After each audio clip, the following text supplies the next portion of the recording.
তুমি তাকে এত কিছু দিলে, অথচ সেই বান্দা তার প্রতি আমার কদমে লুটিয়ে বলে সুবহানাল্লাহ, মালিক আপনি পবিত্র, আমি আল্লাহ সেই বান্দাকে কি দিতে পারি? জোরে বলুন না সুবহানাল্লাহ।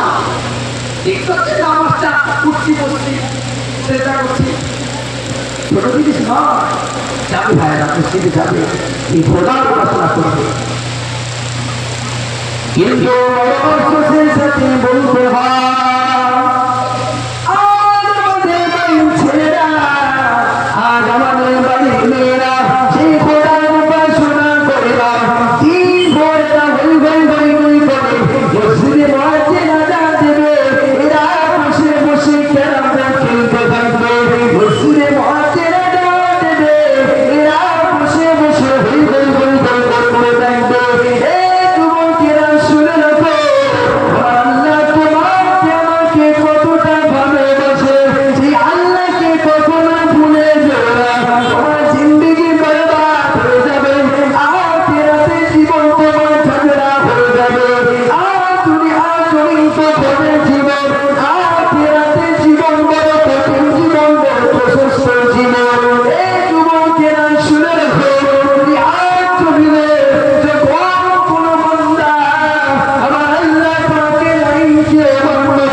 আল্লাহ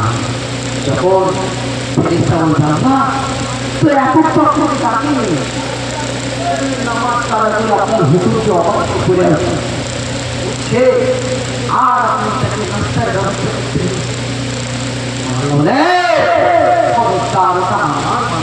বলেন না আমাকে একবার ভেবেছি কিন্তু আমার আমরা বিশেষ করেছে চলে আসি আর টাকার গরম রয়েছে আর শরীরের তাকত রয়েছে জোয়ানি পাওয়ার রয়েছে পাওয়ার ব্যক্তি থাকতে রে পা বুঝতে যাবে হ্যাঁ আপনি সাহেবা সব মিটে গেছে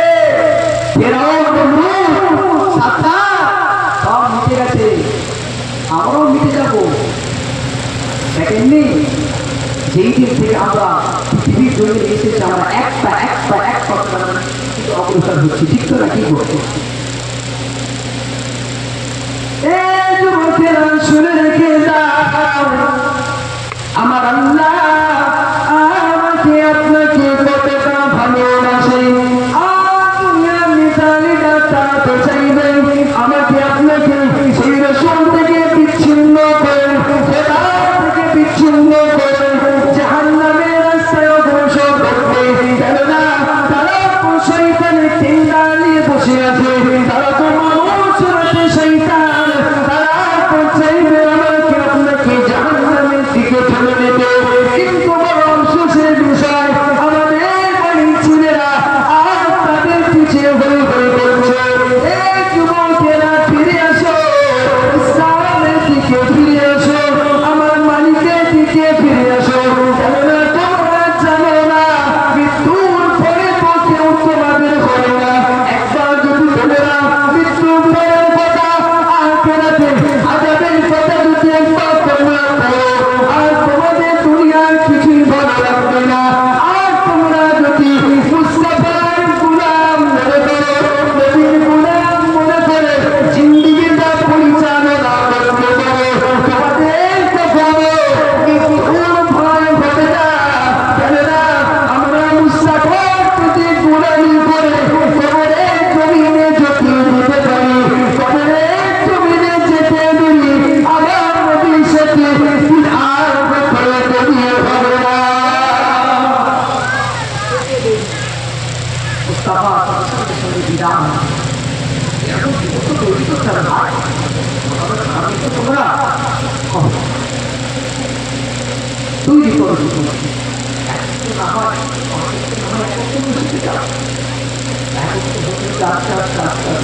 আল্লাহ চাইলে পূর্ণাঙ্গ পাঁচ নামাজ বানিয়ে দুনিয়া থেকে বলুন জোরে বলে আল্লাহ বলছেন نحن أقرب إليه من حبل الوريد